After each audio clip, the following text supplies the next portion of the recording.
2వ తారీఖున ప్రభుత్వము అన్ని ఖాళీలు భర్తీ చేసి నోటిఫికేషన్ విడుదల చేస్తామని చెప్పేసి 17 నెలలు మమ్మల్ని వెయిట్ చేసినారు. మేము 17 నెలలు వెయిట్ చేసినాం.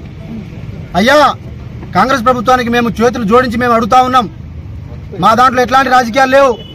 మా కడుపు కోత వర్ణనాతీతం. కళ్ళు కాయలు కాస్తున్నాయి. నోటిఫికేషన్స్ లేవు. మీరు ఒక్క మాట అని చెప్తారంటే మేము ఎదురు చూసినాం. ఒక నోటిఫికేషన్ విడుదల చేయలేదు. మీరు జాబ్ క్యాలెండర్ అన్నారు, ఎస్సీ వర్గీకరణ అన్నారు, వెయిట్ చేయమన్నారు, జూన్ 2 అన్నారు, వెయిట్ చేయమన్నారు, వెయిట్ చేసినాం. ఒక్క నోటిఫికేషన్ విడుదల చేశారా సార్ మీరు? జూన్ 2 అంటే రాష్ట్రం స్టేట్ ఫార్మేషన్ డే. ఎన్నో కోరికలు ఉంటాయి, ఎన్నో ఆశలు ఉంటాయి.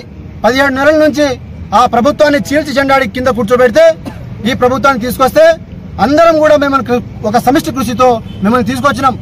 ఇంత అన్యాయం చేయటం, ఇంత ద్రోహం చేయటం, ఇంత మోసం చేయడం ఇది కరెక్ట్ కాదు. ఇది కరెక్టా? ఇది సమంజసమేనా? మేము ప్రభుత్వానికి చేతులు జోడించి మేము రిక్వెస్ట్ చేస్తా ఉన్నాం.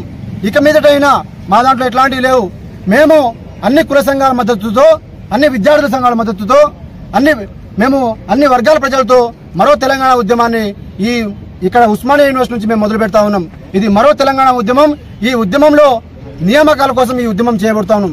అన్ని డిస్ట్రిక్ట్ లైబ్రరీలో నిరుద్యోగ యువతను మొత్తం నిరసన కార్యక్రమం చేయాలని, అన్ని study halls boycott study hall చేయాలని, అన్ని యూనివర్సిటీస్ లో ర్యాలీలు చేయాలని చెప్పేసి, అన్ని యూనివర్సిటీలు కూడా బాయ్కాట్ చేయాలని చెప్పేసి యావత్ తెలంగాణలో ఉన్న ప్రతి నిరుద్యోగి కూడా కదిలి హైదరాబాద్ కు వచ్చి ఈ యొక్క ప్రోగ్రామ్ ని మనం నోటిఫికేషన్ విడుదలయ్యే వరకు మనం సాధించాల్సిందే. ఉద్యోగాల నోటిఫికేషన్ కోసం ఉద్యమం చేయాల్సిందే. ఉద్యోగాల కోసం కూడా మళ్ళీ మనం చదవాల్సిందే. చదవకపోతే ఉద్యోగం రాదు. ఉద్యమం చేయకపోతే మనకు ఉద్యోగాలు రావు. మరి ఈ రకంగా మేము అన్ని వర్గాల ప్రజలు కూడా మేము రిక్వెస్ట్ చేస్తా ఉన్నాం. మీరందరూ కూడా మాకు అండగా నిలబడి మా యొక్క వాంఛని, కోరికని మేము ఎన్ని రోజులైతే మేము నోటిఫికేషన్ గురించి మేము వెయిట్ చేస్తా ఉన్నామో అవన్నీ కూడా విడుదల చేయాలని చెప్పేసి, లేకపోతే జూన్ 18వ తారీఖున మరో ఆమరణ నిరాహార దీక్ష కూర్చుంటా. జూన్ 18 వరకు అందరిని ఏకం చేస్తాం. అందరినీ మేము ఏకం చేసి అందరి మద్దతు కూడగొడతాం. మీరు జూన్ 18 తారీఖు కనుక నోటిఫికేషన్ విడుదల చేయకపోతే, జూన్ 18 లోపల కనుక మీరు నోటిఫికేషన్ విడుదల చేయకపోతే మరో ఆమరణ నిరాహార దీక్ష కూర్చుంటా. ఈసారి మీరు అనుకుంటుండొచ్చు 10 రోజులు 11 రోజులు కూర్చుంటాడేమో అనుకుంటున్నారు. ఈసారి సచ్చేదా, ఉద్యోగాల నోటిఫికేషన్ వచ్చేదా అనేది మేము తెలుసుకుంటామని చెప్పేసి ఈ యొక్క సందర్భానికి నేను ప్రభుత్వానికి హెచ్చరిస్తా ఉన్నా.